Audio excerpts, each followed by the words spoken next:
Namumukod tangi ang Japan sa pagkakaroon ng makabuluhang pagkakaiba sa mga patakaran sa imigrasyon kumpara sa maraming bansa sa Europa. Ang pamamaraang ito ay resulta ng kombinasyon ng mga salik sa kasaysayan, kultura, panlipunan at pang-ekonomiya na humubog sa kanilang paninindigan patungo sa imigrasyon. Kontekstong pangkasaysayan at panlipunan ng Japan.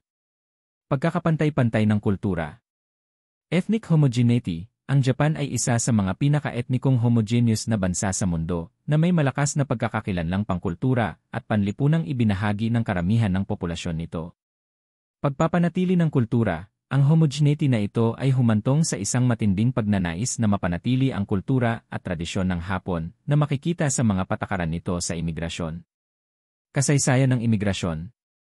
Historical isolation. Ang Japan ay isang bansang nakahiwalay sa ibang bahagi ng mundo sa loob ng maraming siglo hanggang sa Meiji Restoration noong ika-19 na siglo na nakaimpluwensya sa maingat nitong diskarte sa imigrasyon. Mga dayuhang komunidad noong 1980 at 1990, ang lumalaking Iranian immigrant community ay nagbangon ng mga alalahanin tungkol sa integrasyon at epekto sa kultura na humahantong sa pagpapahigpit ng mga patakaran sa imigrasyon. Mga patakaran sa migrasyon ng Japan. Mahigpit na kontrol at pagpili. Mga visa at pahintulot, nag-aalok ang Japan ng napaka-espesipiko at limitadong mga visa, tulad ng work visa, student visa at spouse visa. Ang bawat isa sa mga visa na ito ay may mahigpit na mga kinakailangan at hindi madaling i-renew. Mga kinakailangang pang-ekonomiya. Upang makakuha ng work visa, kinakailangan na magpakita ng isang makabuluhang taunang kita na naglilimita sa imigrasyon sa mga taong lubos na kwalipikado at may kakayahang mag-isa sa ekonomiya. Pagsasama at pagbagay. Mga hadlang sa wika at kultural, ang kakulangan ng mga palatandaan sa ibang mga wika at ang kagustuhan sa pagkuha ng mga lokal ay nagpapahirap sa mga imigrante na magsama.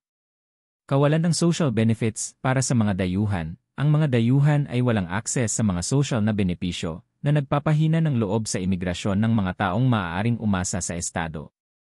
Paghahambing sa Europa. Migratory wave sa Europa. Pagkakaiba-iba at multikulturalismo, maraming bansa sa Europa ang nagpatibay ng mas bukas na mga patakaran tungo sa imigrasyon na nagtataguyod ng pagkakaiba-iba at multikulturalismo.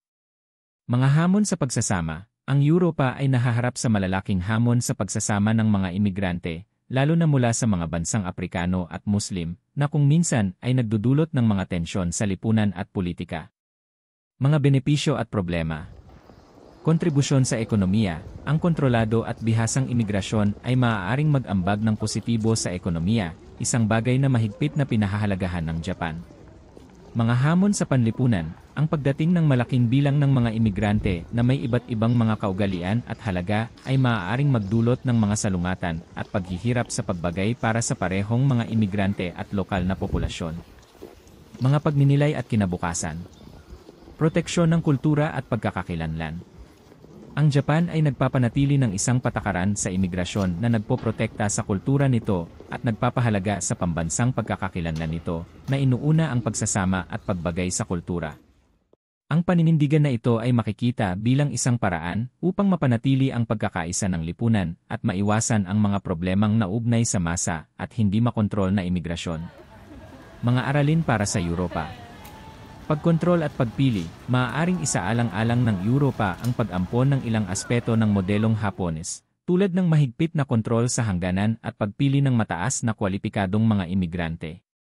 Aktibong pagsasama. Ang pagpapatupad ng mga programa na nagpapadali sa pagsasama-sama ng mga imigrante, tulad ng pag-aaral ng wika at pagbagay sa kultura, ay maaaring makatulong sa pag-iwas sa mga hamon sa pagkakaiba-iba.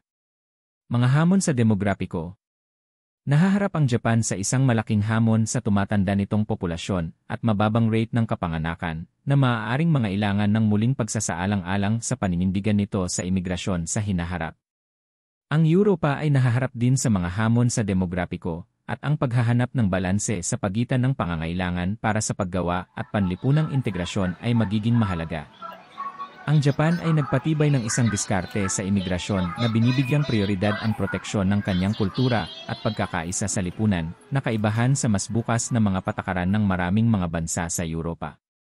Bagamat may mga pakinabang ang diskarteng ito, nagpapakita rin ito ng mga hamon, lalo na sa konteksto ng tumatandang populasyon.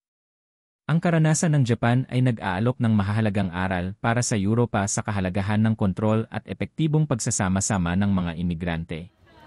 Ano sa palagay mo ang mga patakaran sa imigrasyon ng Japan? Sa palagay mo ba ay dapat gumawa ng katulad na paraan ang Europa o sumunod sa ibang landas?